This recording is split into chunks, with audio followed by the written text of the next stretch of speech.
четверг в управлении ЖКХ состоялось оперативное совещание по вопросу подачи тепла в многоквартирные дома. Несмотря на то, что отопительный сезон в Сосногорске начался уже давно, некоторые, в основном высотные здания, до сих пор испытывают проблемы. А это все обращение граждан на некачественное отопление в квартирах. Вот, целая пачка. Активный регион.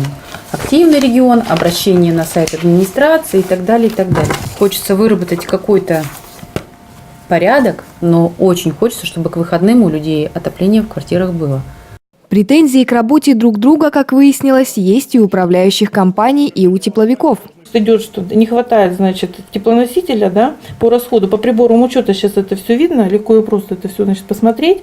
Вот, получается, люди все равно услугу недополучают, а деньги-то платят по полной. Мы сегодня не поленились и прошли сегодня. Прошли верхний коллектор, там, где максимальное количество жалоб со стороны идет управляющей компании. И вот что мы выявили.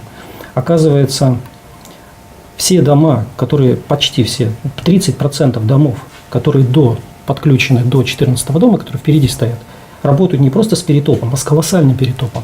Ну, к примеру, 33-й дом, ваш живет дом, да, ведь? Да. Вот, пожалуйста, 78 температура подающего трубопровода и 70 градусов температура обратного трубопровода. При нормативе в 45 градусов. 15 градусов перетоп. И таких домов 8. Искать виноватого в этой ситуации можно бесконечно, прервала спор Татьяна Назаренко.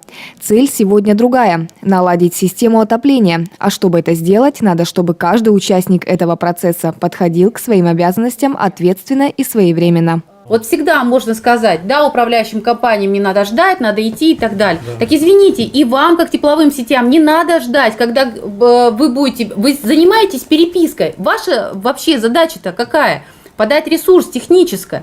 Так вы и занимаетесь своей работой. Вы тогда, раз выявили этот перетоп, ну поставьте нас в известность, если хотите. Сделайте, подождите. А почему сегодня? Если я вам письмо показываю от 16.10, вы, по сути дела, больше 2 недель ждали вот этого совещания, чтобы пойти сегодня по своим точкам, по этим рабочим.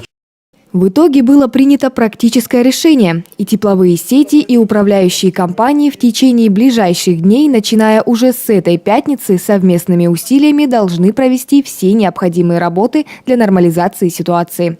В связи с этим управление ЖКХ просит тех горожан, в чьих домах до сих пор холодно, в случае, если ничего не изменится за эти выходные, а их на этой неделе 3, начиная со вторника, обращаться либо в свою управляющую компанию, либо непосредственно в управление.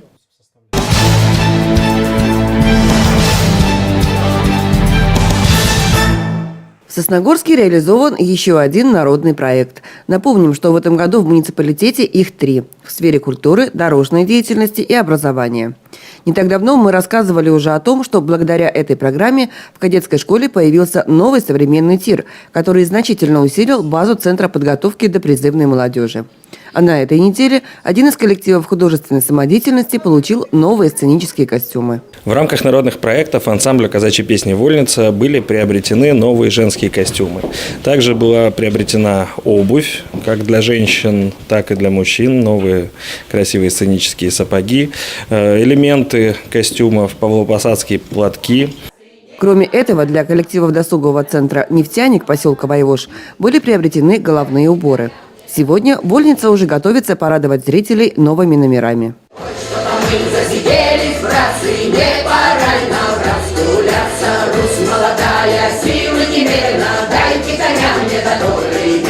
Народные проекты в республике реализуются уже 3-й год по инициативе главы Коми Сергея Гапликова.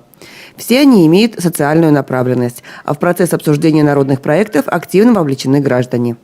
Реализация проектов осуществляется за счет средств регионального бюджета при софинансировании муниципалитета.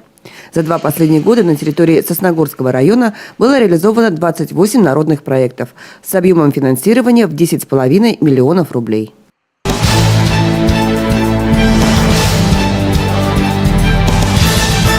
В Сосногорском районе 1 ноября стартовала призывная кампания. За здоровьем призывников доктора следят пристально.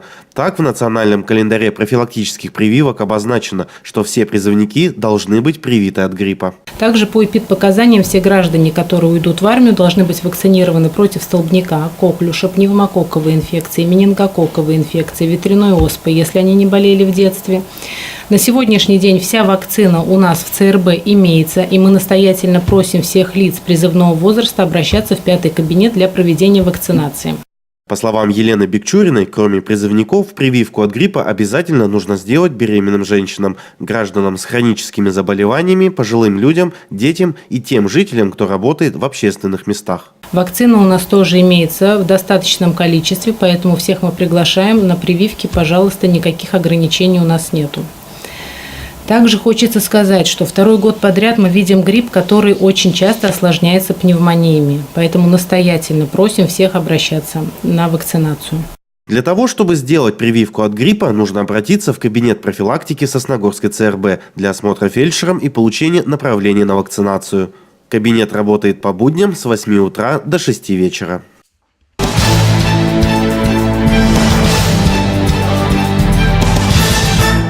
С 1 ноября в Республике Коми в соответствии с действующим законодательством транспортирование, обработку, утилизацию, обезвреживание, захоронение твердых коммунальных отходов будет осуществлять региональный оператор Ухта-Жилфонд.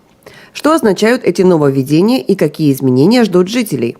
Эти вопросы стали ключевые на недавнем совещании, состоявшемся в управлении ЖКХ. Управляющие компании, представители ТСЖ и социальных объектов задали их напрямую региональному оператору.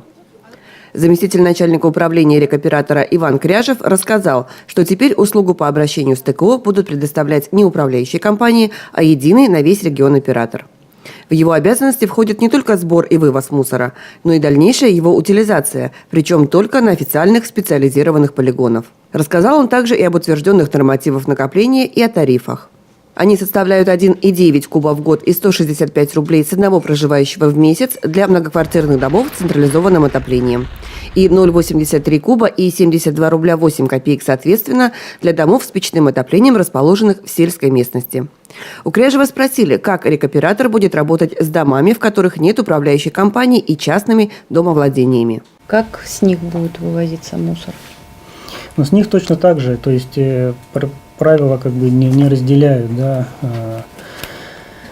Есть управление домов, точнее, они наоборот говорят о том, что в тех домах, где не определено управление, региональный оператор тоже занимается вывозкой вообще твердых коммунальных отходов, то есть это тоже будет наша задача. Единственное, что содержание площадок возле этих домов – это задача муниципалитета.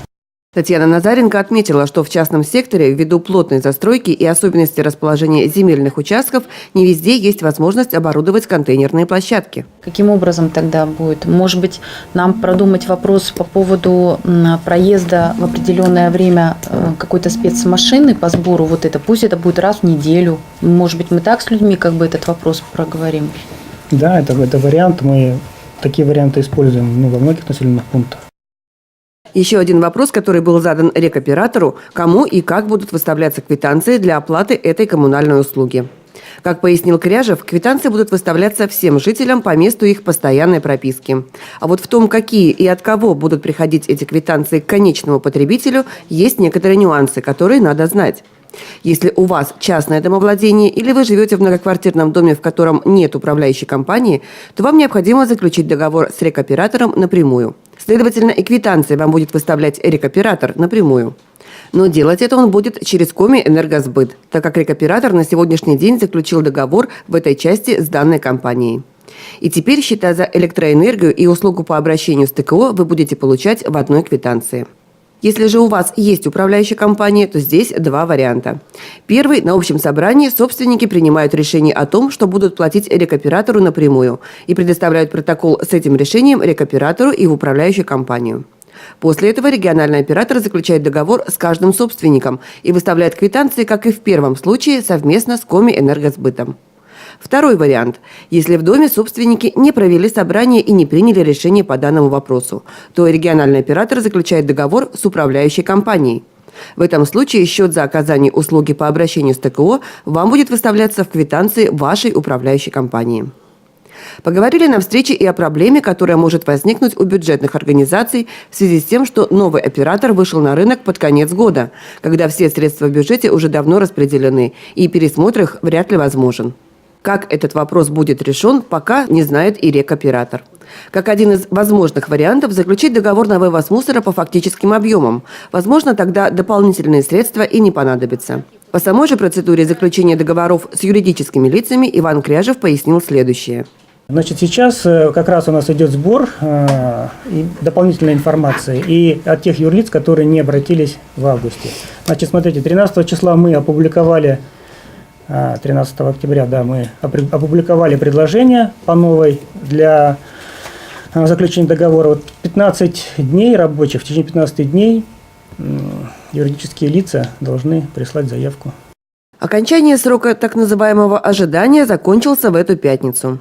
Если организация не заявилась, то на 16-й день в соответствии с пунктом 8.17 правил обращения с ТКО, утвержденных правительством Российской Федерации, договор будет считаться заключенным автоматически на условиях типового, и дальнейшее взаимодействие будет происходить уже в рамках этого договора. Будут ли эти сроки пересматриваться для бюджетных организаций, рекоператор не сказал. А вот в том, что Ухта-Жилфонд уже начал осуществлять свою деятельность в Сосногорске, сомневаться не приходится. Сегодня была убрана стихийная свалка на улице Первомайской.